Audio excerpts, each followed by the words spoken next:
विष्णु पुराण कथा द्वितीय भाग। सत्यव्रत की बातें सुनकर मछली समुद्र के बीच पहुंची। एक महापर्वत की भांति समुद्र की लंबाई तक फैलकर बोली, सत्यव्रत, देखा, तुम्हारी वाणी अचूक निकली और अचूक रहेगी। न मालूम मैं यूं बढ़ते बढ़ते क्या से क्या हो जाऊंगी।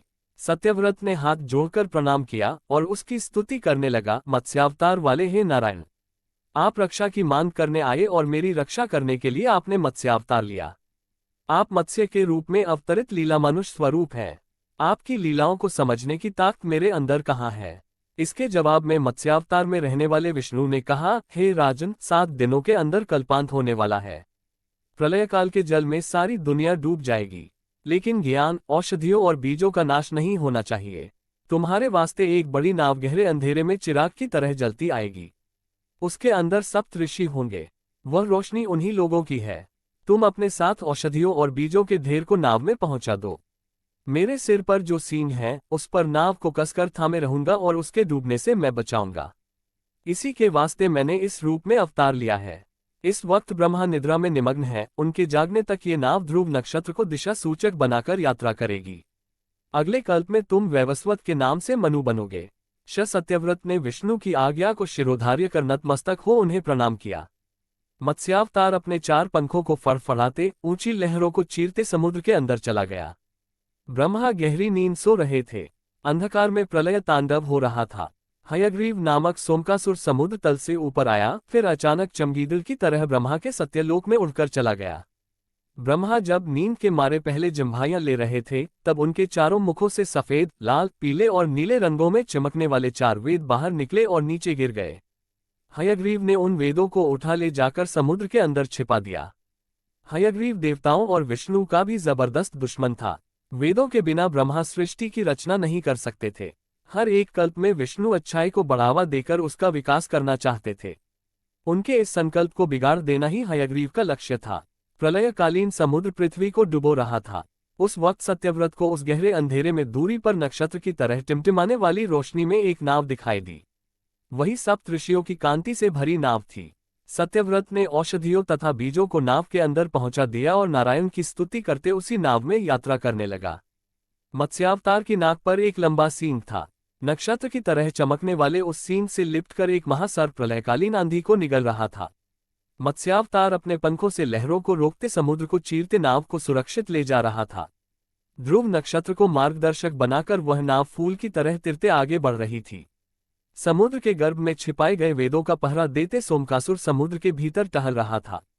चारों वेद 4 शिशुओं के रूप में बदलकर किलकारियों कर रहे थे। मत्स्यावतार वेदों की खोज करते हुए आगे चल पड़ा।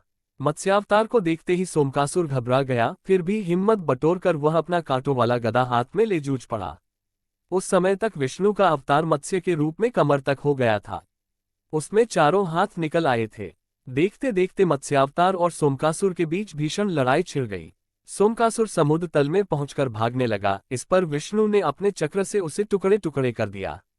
विष्णु शिशुओं के रूप में स्थित वेदों को अपनी बगग में दबाकर पानी के ऊपर आ गए। वे चारों शिशु विष्णु के कंठहार में शोभा देने वाले श्रीवत्स तथा कौस्तुभ मणियों के साथ नन्हे हाथों से खेलते हुए किलकारियां मार रहे थे। चारों बच्चे सफेद, लाल, पीले व नीले रंग की कांतियों से चमक रहे थे। विष्णु के हाथों में शंख और चक्र शोभायमान थे। विष्णु के मत्स्यावतार को देख ऋषि और सत्यव्रत तन्मय हो हाथ उठाकर उनकी स्तुति करने लगे। प्रलय तांडव शांत हो गया था। जहां तहां भूमि दिखाई देने लगी थी। नाव भी अपने लक्ष्य पर पहुंच गई। ब्रह्मा के लिए दिन और रात का समय बराबर था। उनकी निद्रा का समय पूरा होने को था। आसमान में प्रकाश की किरणें फूट रही थीं। नया कल्प शुरू हो रहा था। सरस्वती देवी पहले जाग उठी। उन्होंने अपनी वीणा पर भूपाल राग का आलाप किया।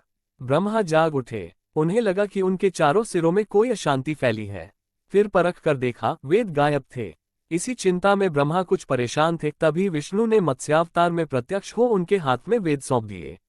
ब्रह्मा ने विष्णु के मत्स्यावतार को जी भर कर देखा, तब अपने हाथ जोड़कर चारों मुखों से उनकी स्तुति की। हे नारायण, जो व्यक्ति आपके मत्स्यावतार का ध्यान करता है उसकी सारी विपदाएं इस तरह हट जाएंगी जैसे प्रलय के रूप में उपस्थित सारी विपदाएं दूर हो जाती हैं और उनका अज्ञान रूपी अंधकार हट जाएगा। विष्णु के द्वारा मत्स्यावतार लेने का कार्य सफल हो गया था, इसलिए वे अंतर्धान होकर अपने निवास वैकुंठ में पहुंचे। ब्रह्मा ने वेद लेकर सृष्टि की रचना शुरू की। सत्यव्रत श्राद्धदेव वैवस्वत के नाम से मनु हुए। सप्त ऋषि आसमान में अपने अपने स्थानों में पहुंचकर सप्तर्षि मंडल के रूप में प्रकाशित होते हुए ध्रुव की प्रदक्षिणा करते घूमने लगे। यो सूत महर्षि ने कहानी सुनाई। इस पर मुनियों ने पूछा, सूत महर्षि, हम लोग ध्रुव की कहानी सुनना चाहते हैं।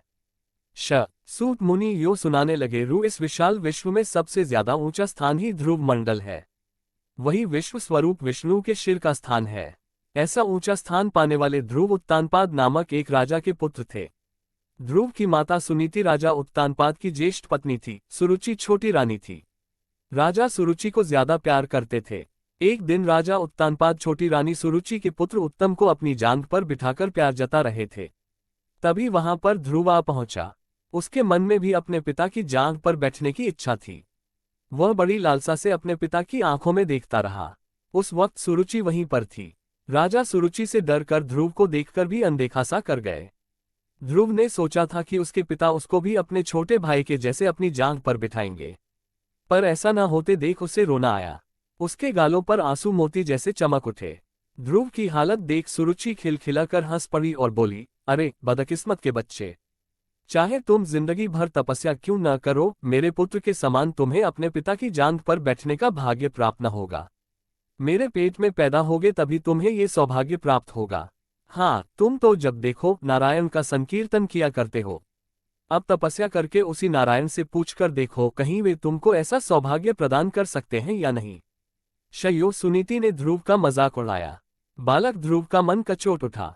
उसका दुख उमड़ पड़ा। उसका क्रोध खौल उठा। उसके मन में सुरुचि की हत्या करने की इच्छा जगी, लेकिन दूसरे ही क्षण उसे सुरुचि एक उत्तम उपदेशिका सी लगी, मानो उसे यह सलाह देती हो, बेटा नारायण पर विश्वास करो, तपस्या करो। तब ध्रुव को लगा कि उत्तम कुमार ऐसे महान उपदेश पाने का सौभाग्य न रखने वाला एक अभागा है। राजा उत्तानपाद उसे अंधेरे रूपी जाल में फंसकर छटपटाने वाले हिरण जैसे लगे। इसके बाद ध्रुव ने सुरुचि को इस प्रकार प्रणाम किया जैसे गुरु का उपदेश पाने के बाद शिष्य गुरु को प्रणाम करता है। तब वहां से चल पड़ा। ध्रुव के इस व्यवहार पर चकित हो सुरुचि अपने मन में सोचने लगी, लड़का तो भला मालूम होता है। गालियां देने के बाद भी प्रणाम करके चला गया। प्रणाम न करे तो करेगा ही क्या। मेरे सामने मुंह खोलने की उसकी हिम्मत है, या उसकी मौत हिम्मत कर सकती है।